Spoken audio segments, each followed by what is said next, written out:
Com o tempo... Só para pontuar, geopolítica não é brincadeira não, puta que me pariu. É muito difícil, ainda mais no Oriente Médio. Na Eurásia é tudo muito claro. Na Eurásia tudo é o Ocidente contra a Rússia, acabou. No Oriente Médio, os lados são amigos aqui e inimigos ali. Eles têm cooperações e divergências. E negócios à parte.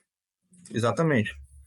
Então, com o tempo, o Catar adquiriu controle sobre a Irmandade Muçulmana. A Irmandade Muçulmana foi virando um proxy do Catar. E dizem alguns também da Turquia. Só que eu não investiguei muito isso a fundo no meu trabalho, assim, ao longo dos anos, mas a Turquia controla, assim, a Irmandade Muçulmana junto com o Catar. Não sei como esse processo se desenvolveu historicamente, mas essa é a situação atual. Turquia e Catar têm ali um controle sobre as ações da Irmandade Muçulmana. Tanto que ela é banida atualmente no próprio Egito. O Egito, a Irmandade Muçulmana foi legalizada, virou partido, o presidente, a Irmandade Muçulmana elegeu o presidente do Egito, ele foi derrubado e ela foi ilegalizada. Hoje ela é ilegal no Egito e em todo o Oriente Médio, praticamente, exceto o Catar. O Hamas, nessa guinada que ele deu pró-Síria e pró-Irã, o Hamas rompeu com a Irmandade Muçulmana. Rompeu, não tem mais ligações. Mas ainda está sediado no Catar, que controla a Irmandade Muçulmana. Olha como a situação é complexa ali. O Catar começou a gerar medo em todos os países da região, na própria Arábia Saudita, devido ao seu controle sobre a Irmandade Muçulmana e outros grupos, né, que causavam problemas nessas regiões, grupos que atacavam todos os países árabes. Isso foi o motor central para os Acordos de Abraão. Os Acordos de Abraão foram possíveis porque os países árabes começaram a entender o Catar, o Irã e a Turquia como ameaças maiores que Israel. Então, por isso, esses acordos aconteceram. A Arábia Saudita, que é um país muito forte, né, e que tem relações muito sólidas com Israel por baixo dos panos, né, não aderiu a isso, ficou meio termo, começou a dar uma guinada pró-BRICS, né, junto com a China, junto com a Rússia. E quando começou a guerra em Gaza no ano passado, declinou de tudo isso.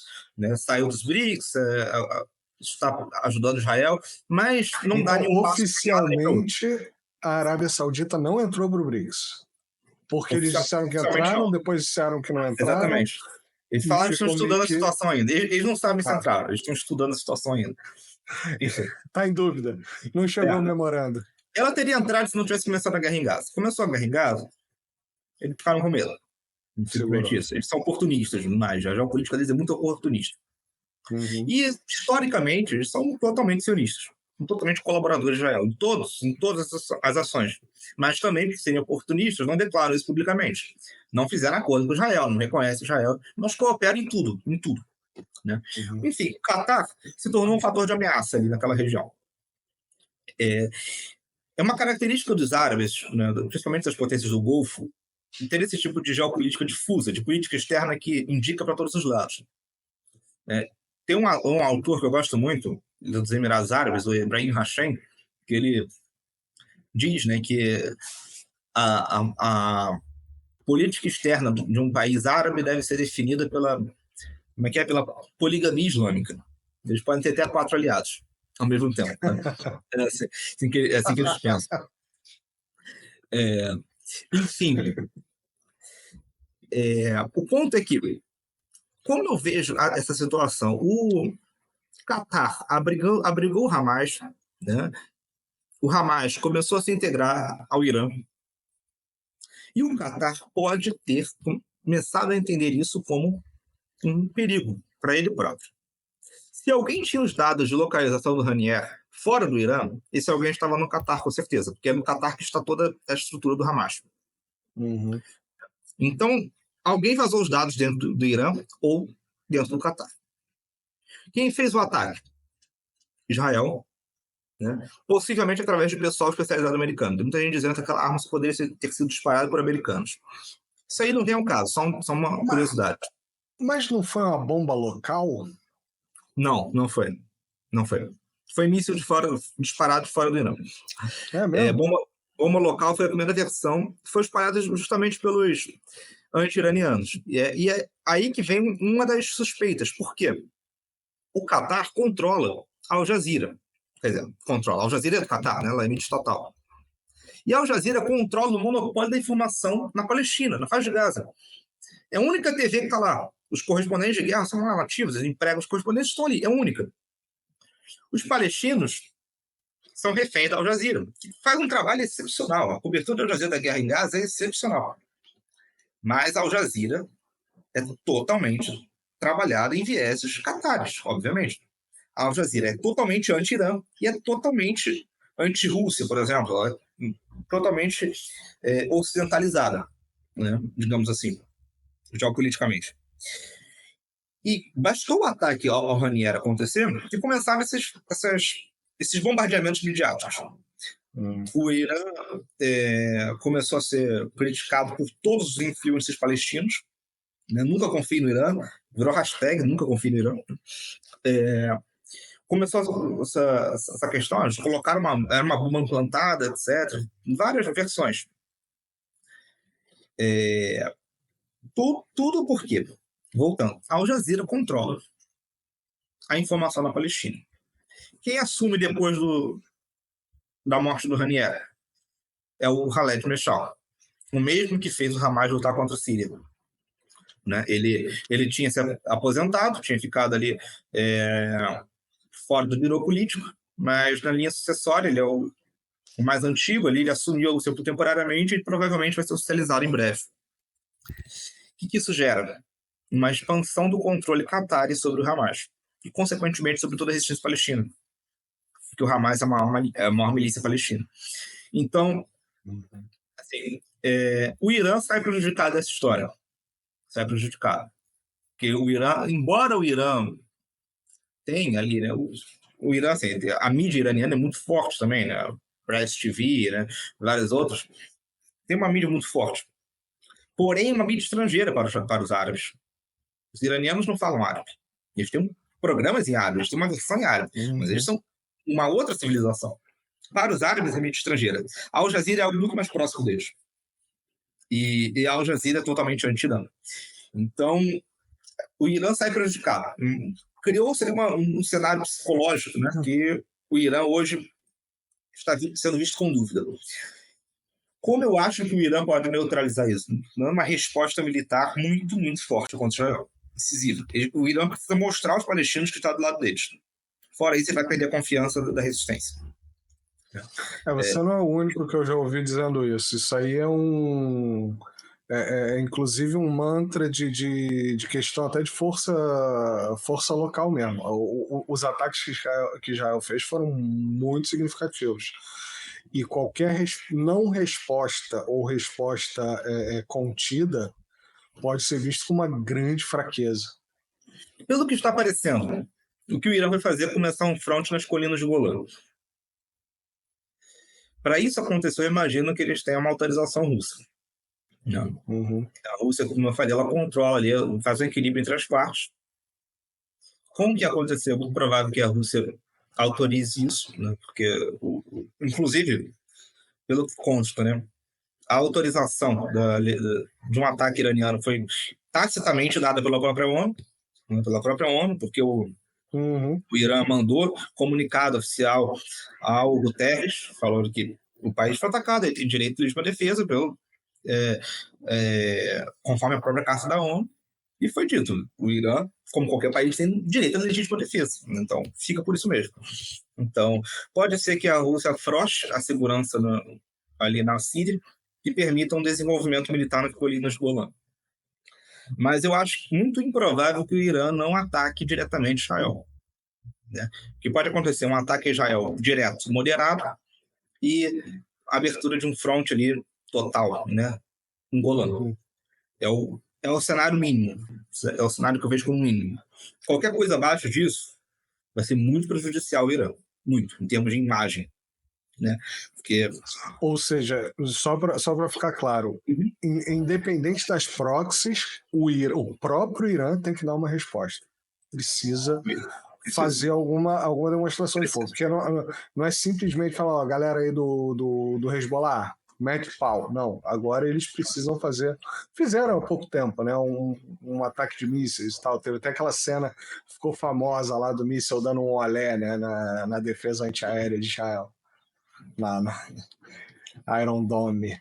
A defesa mais Sim. cheirosa do mundo. Todos os canais do Irã que eu acompanho estão dizendo muito claramente que as ruas do país estão lotadas de armamento estratégico. Estão andando, né? Estão deslocando. Que, obviamente... Inclusive, eu estava vendo hoje no Twitter que o governo estava solicitando a população para não tirar foto, filmar Sim, essas exatamente. coisas. Fala disso mesmo. Obviamente, a população não está postando foto porque isso não pode acontecer, né? Então, estão tendo controle sobre isso, estão censurando fotos, mas tem um deslocamento de armas muito grande. Eu não estou dizendo que isso vai acontecer hoje, embora os Estados Unidos tenham certeza que vai acontecer hoje. E justamente porque os Estados Unidos têm certeza que vai acontecer hoje, como tinham certeza que ia acontecer ontem, que eu acho possível que o Irã demore. Como tinham certeza que a Rússia ia invadir nesse final de semana, e depois foi nesse final de semana seguinte, aí depois no outro final de semana. O Irã pode começar a querer atrasar o ataque para que o inimigo continue gastando recursos de vigilância, etc. E quando começar a desgastar esses recursos, o Irã lança um ataque imprevisível. Quando tudo estiver desacreditado. Exatamente. Mas o pior momento para um ataque é quando o teu oponente está em máximo alerta, né? Exatamente. Porém, o Irã também disse que não demoraria tanto quanto da primeira vez. Isso aconteceu. O Irã disse isso. Né? E a primeira vez demorou 12 dias. Não lembro, 12 dias.